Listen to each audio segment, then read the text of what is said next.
बहुत समय पहले की बात है। एक छोटे से शहर मंगलापुर में दो बहनें रहती थीं। दोनों बहनों में बड़ा प्रेम था। उनके माँ बाप की बचपन में मृत्यु हो गई थी। बड़ी बहन राधा घरों में काम करके अपना और अपनी बहन सीता का पेट पालती थी। एक दिन की बात है। राधा, ऐसा कब तक चलेगा? रोज रोज वही खाने की दिक्कत। ना ही हम सब ठीक से खा पाते हैं और ना ही पहन पाते हैं। पर मैं भी क्या कर सकती हूँ बहन, मुझे इस काम के अलावा और कोई काम भी तो नहीं आता। राधा, क्यों ना मैं भी तुम्हारे साथ घरों में जाकर काम किया करूँ?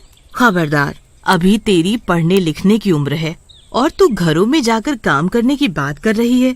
अरे, मैं तुझे पढ़ा लिखा कर टीचर बनाना चाहती हूँ। राधा की बात सुनकर सीता चुप हो जाती है। वो कुछ नहीं बोलती और जाकर चुपचाप सोने चली जाती है। क्या करूँ इस लड़की का, ये तो कुछ समझती ही नहीं। मैं तो इसे पढ़ाना लिखाना चाहती हूँ, पर यह है कि काम करने की जिद कर रही है। और अगले दिन, सीता, सीता, मैं काम करने जा रही हूँ, तुम अपना ध्यान रखना और किसी को भी घर में मत आने देना। ठीक है राधा, तुम आराम से अपने काम पर जाओ। राधा अपनी मालकिन के घर काम करने जाती है। घर का काम करके वो शाम को अपनी मालकिन से पैसे मांगती है। मालकिन जी, मुझे कुछ पैसे की जरूरत है, मुझे कुछ पैसे दे दो। अरे, अभी तो तुझे परसों ही पैसे दिए थे, फिर तुझे इतनी जल्दी पैसे की क्या जरूरत पड़ गई? वो मालकिन जी, मुझे अपनी बहन के लिए किताबें खरीदने के लिए चाहिए। अभी नहीं है मेरे पास पैसे वैसे। और क्या करेगी तू अपनी बहन को पढ़ा लिखा कर? और रोज रोज तू पैसे मांगती है। अरे, मैं नहीं दे पाऊंगी। तुझे काम करना है तो कर, वरना जा यहाँ से, समझी? मालकिन जी, आप ऐसे मत बोलिए। मैं अपनी बहन को पढ़ा लिखा कर टीचर बनाना चाहती हूँ। अब तू उसे टीचर बना या चाहे कुछ बना, मेरे पास नहीं है पैसे। देख, मैं ये तुझे रोज रोज पैसे नहीं दे सकती और तू कल से काम पर मत आना। अरे मालकिन जी, आप ऐसा मत बोलिए। आप काम नहीं कराएंगी तो हमारा गुजारा कैसे होगा? वो मुझे नहीं पता। अब तू जा यहाँ से, चल निकल, चल फुट। राधा वहाँ से उदास मन से जब शाम को काम करके लौट रही होती है तो वो पूरे रास्ते यही सोचती आती है, जब सीता मुझसे पैसे मांगेगी तब मैं उसे कहाँ से दूंगी और उसे कैसे बताऊंगी कि मालकिन ने मुझे काम से निकाल दिया है। राधा ये सोचते सोचते वहीं रास्ते में एक पेड़ के नीचे बैठ जाती है और रोने लगती है। राधा जिस पेड़ के नीचे बैठी रो रही होती है, उसी पेड़ पर बैठी चुड़ैल राधा को रोते देख रही होती है। तभी चुड़ैल राधा के सामने आ जाती है। चुड़ैल, चुड़ैल! राधा चुड़ैल को देखकर भागने लगती है। अरे अरे, भागो मत, मुझसे मत डरो, मैं तुम्हें कुछ नहीं करूँगी। पर तुम तो चुड़ैल हो और मैं कैसे मानूं कि तुम मुझे कुछ नहीं करोगी? हाँ? अरे सच में कुछ नहीं करूँगी। अच्छा, अब तुम मुझे ये बताओ कि तुम इस तरह रो क्यों रही थी? हाँ? राधा फिर चुड़ैल को सारी बात बताती है। तुम चिंता मत करो, सब ठीक हो जाएगा। अब तुम बस अपने घर जाओ। राधा जब अपने घर जाने लगती है तो चुड़ैल भी राधा के साथ साथ उसके घर चली जाती है। इस बात का पता राधा को नहीं चलता कि चुड़ैल उसके साथ उसके घर आ गई है। राधा के घर आते ही सीता राधा से पैसे मांगती है। राधा, तुम अपनी मालकिन से पैसे मांग कर लाई हो? वो सीता, मालकिन ने मुझे पैसे देने से मना कर दिया। पर तू चिंता मत कर बहन, मैं कहीं न कहीं से पैसे का इंतजाम कर दूंगी। राधा ने मन ही मन सोचा कि मैं सीता को कैसे बताऊं कि मालकिन ने मुझे काम से निकलवा दिया है। राधा, क्या बात है, आज तुम कुछ उदास लग रही हो, कुछ हुआ है क्या? राधा सीता की बात सुनकर रोने लगती है।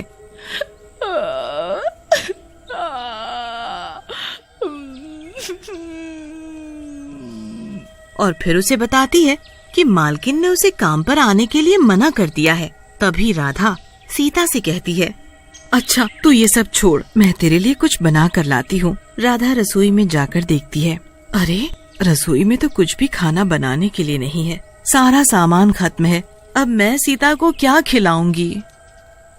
तभी राधा रसोई में ऊपर रखे डब्बे को उतारती है तो देखती है उसमें थोड़े से ही चावल रखे थे, जिससे कि सीता का पेट भी ठीक से नहीं भरता।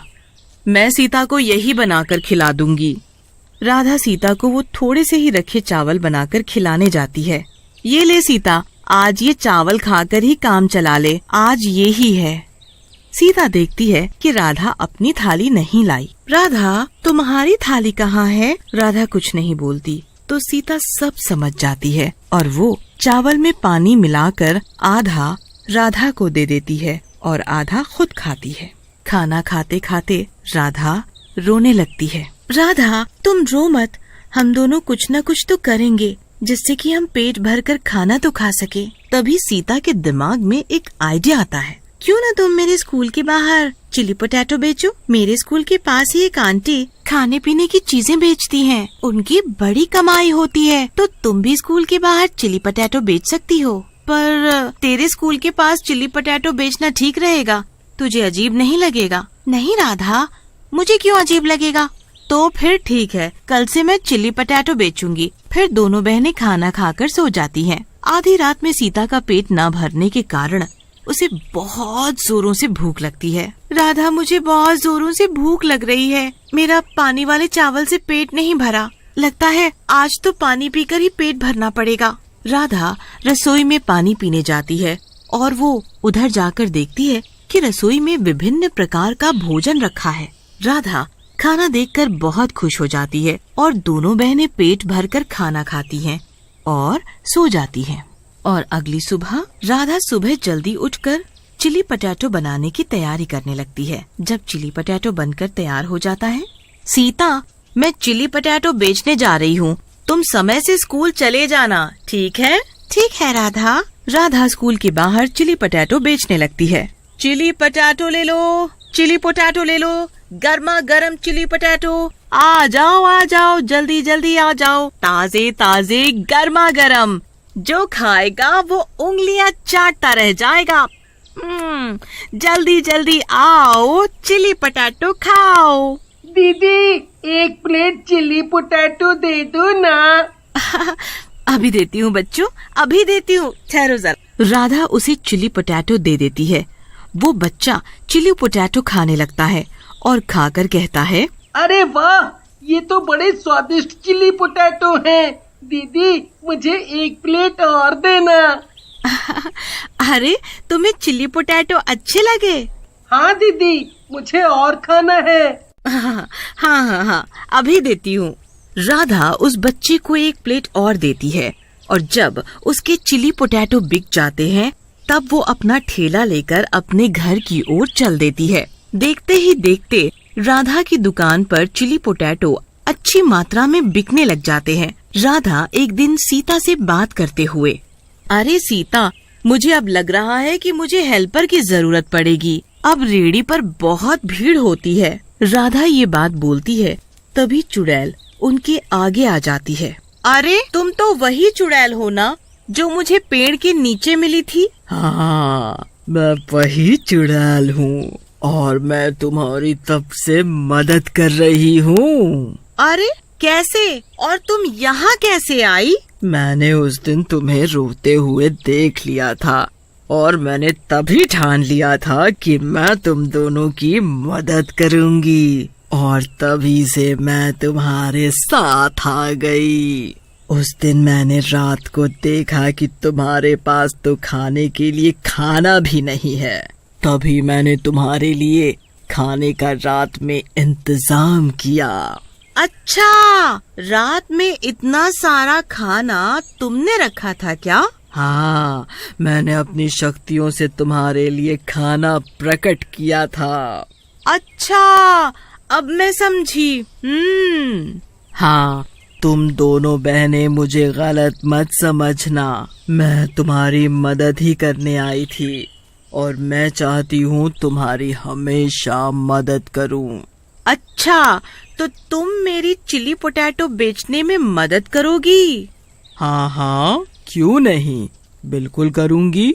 अगले दिन से ही राधा और चुड़ैल दोनों एक साथ रेहड़ी लगाते हैं और चिली पोटैटो बेचते हैं और खूब पैसे कमाते और सीता की अच्छे से पढ़ाई करवाते।